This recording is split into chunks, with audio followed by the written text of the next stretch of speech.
Пока Ростислав убежал выяснять, что значит поцелуй с научной точки зрения, у меня такие гости, Ростислав, ты потом будешь локти кусать, а все уже, поезд на Париж уже уйдет. Сегодня у нас в гостях поговорить о романтизме, о Франции и вообще о всем, что связывает нас с этой прекрасной страной, пришли к нам два человека. Жан-Кристоф Бало, фотограф-документалист, и Андрей Ефец, без которого мы просто не можем найти общего языка с нашим гостем. Маленькая, но очень важная справка для зрителя, а потом начнем диалог. Зачем, собственно, такая мировая звезда приехала в такой маленький, но гордый город Калининград? В историко-художественном музее несколько дней назад открылась выставка Жан-Кристоф Бало. Называется эта выставка «Спящие в Сен-Дени». Собственно, что она из себя представляет? Это более полусотни фотографий, которые были сделаны в усыпальнице Сен-Дени, которая находится в предместье Парижа. Это такая усыпальница, в которой нашли свой последний покой десятки монарших королей, всяких разных, всех тех, кого мы знаем. Это и Медичи, и Бурбоны, и Вула, и Генрихи, кого там только нет. И вот именно эти изваяния каменные, именно в них наш гость находит какую-то поэзию. И вот эти фантастические фотографии, они сейчас есть в историко-художественном музее, вы можете их увидеть. А поговорить мы и начнем наш разговор вот с чего. Жан-Кристоф. Есть знаменитейшая фотография, в числе вот этих вот фотографий из усыпальницы, невероятной красоты грудь Марии Антуанетты. Это не очень ожидаемый такой ракурс, и этот фрагмент, он невероятно такой пронизан таким эротизмом.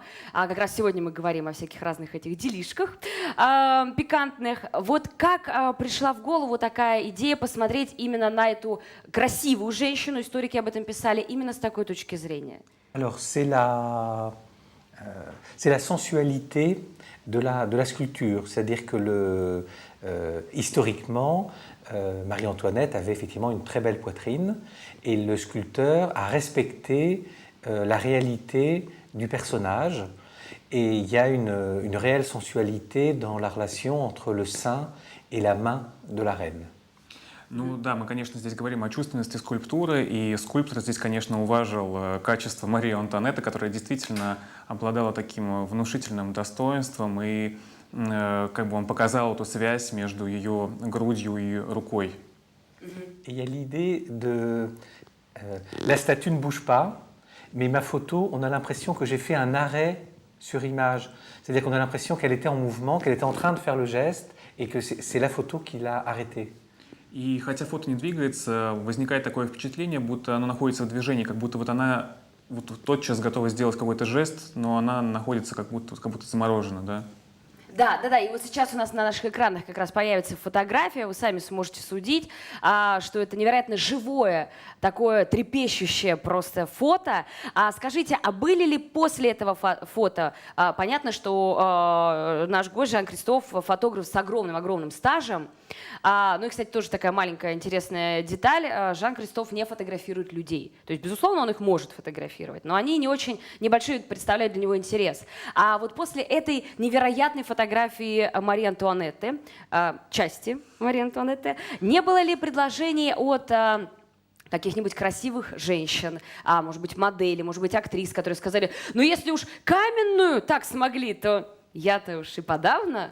Même si tu ne photographies pas les gens, peut-être quelqu'un t'a proposé de faire les photos des gens réels après que tu as fait les photos si vivantes de ces sculptures. Alors, normalement, je ne photographie pas les gens, les humains. Ну, действительно, да, людей я обычно не фотографирую. Parce que mon travail est très particulier et j'accepte de photographier les gens vivants s'ils rentrent dans mon imaginaire. Mais je ne suis pas un portraitiste qui va faire à la commande une photo pour quelqu'un. Да, и я вот могу фотографировать людей, если только им каким-то образом удается проникнуть вот в мое воображение. Но по заказу, вот по чему-то запросу людей я не фотографирую. Если мы немножко отойдем от непосредственно работы и вот той, что привезли в истории художественной, сегодня мы говорим сегодня тема нашего эфира, она такая слегка, как мне кажется, с французским таким флером, Всемирный день поцелуев. И традиционно так уж сложилось, что говорим поцелуй, говорим романтика, подразумеваем родной города, насколько я понимаю, Париж. Да, вот говорим мы как раз об этом, о прелести, очаровании этого города. Насколько Жан-Кристоф может сказать, верно ли или неверно этот стереотип. Точно так же, как вот я прочитала в одном из интервью, что есть такой стереотип, что круассаны — это Париж. А может быть, и Жан-Кристоф с этим не согласен, может быть, поцелуй, романтика — это тоже вообще не Париж, а в Сингапуре где-нибудь надо. Или в Калининграде. Alors, bon, c'est effectivement un stéréotype, mais la France a quand même quelques particularités concernant effectivement le monde du luxe, entre autres, c'est-à-dire l'art de vivre, l'art de la table, le savoir-vivre au niveau de la politesse, la courtoisie. Tout ça, ce sont encore des choses qui sont encore très françaises. Et l'art aussi vestimentaire, la France quand même est un des moteurs sur la manière de s'habiller. Donc tout ça, c'est des éléments, je pense, qui permettent de séduire les jolies femmes. Да, Франция, как бы, да, действительно, то, что вы сейчас сказали, это стереотип такой, но Франция вообще известна своим искусством жить, да, это вкус, как бы, к хорошей пище, к хорошей, в том числе, одежде, к искусству, как бы, наслаждаться моментом. И, возможно, да, все эти вещи, о которых я говорю, это то самое, что способно соблазнить любую женщину. О-ля-ля! Окей.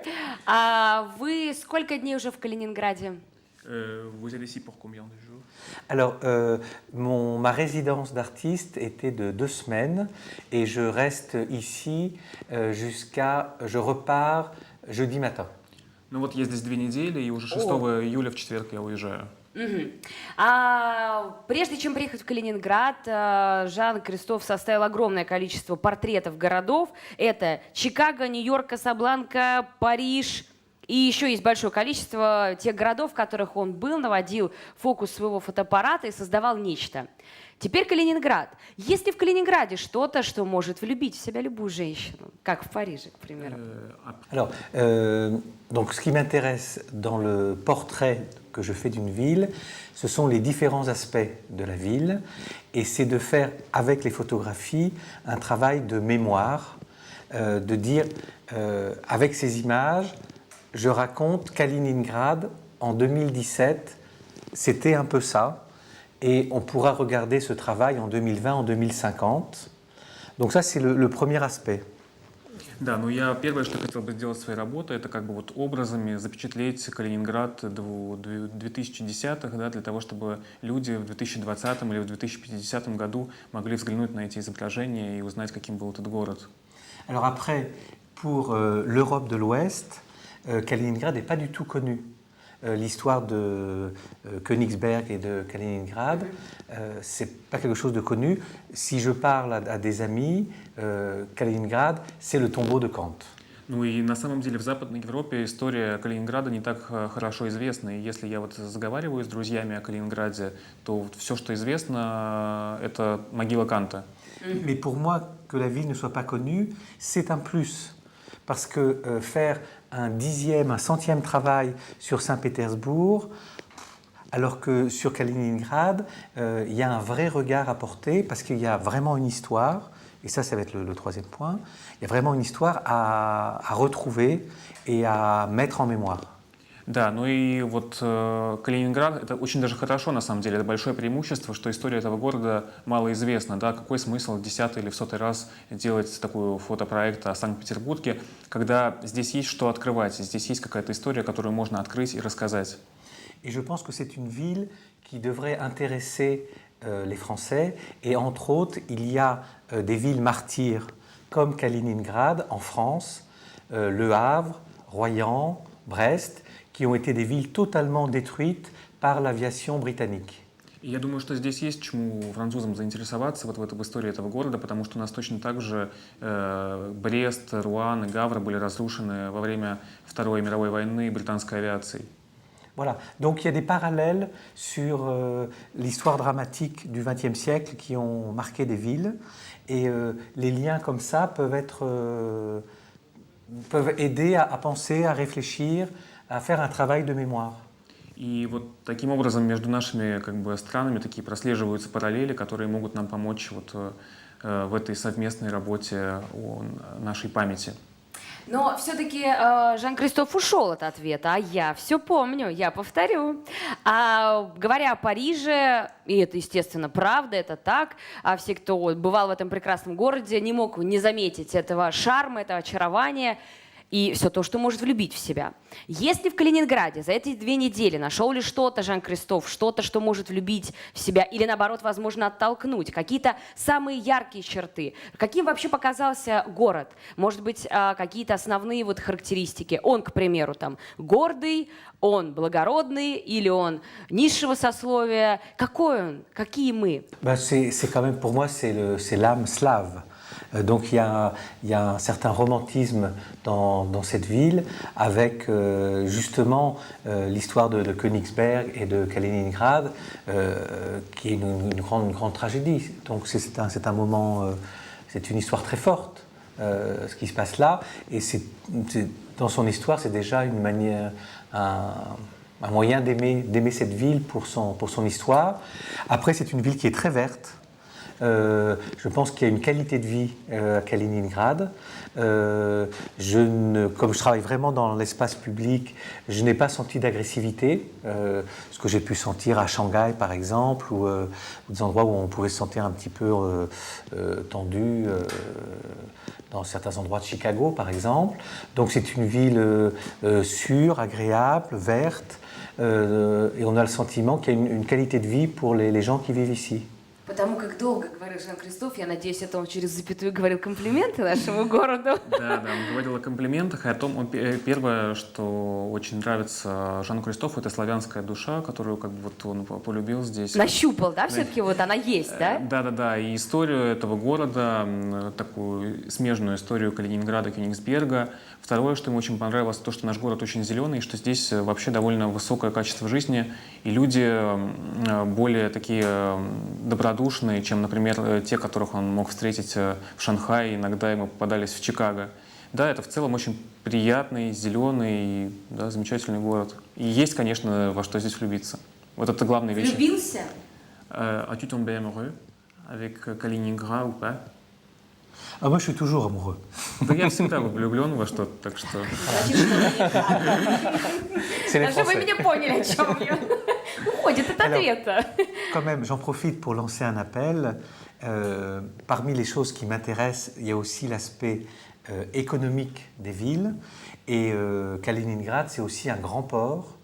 Et je n'ai toujours pas les autorisations des douanes pour pouvoir photographier. J'espère que j'aurai les autorisations avant de repartir en France.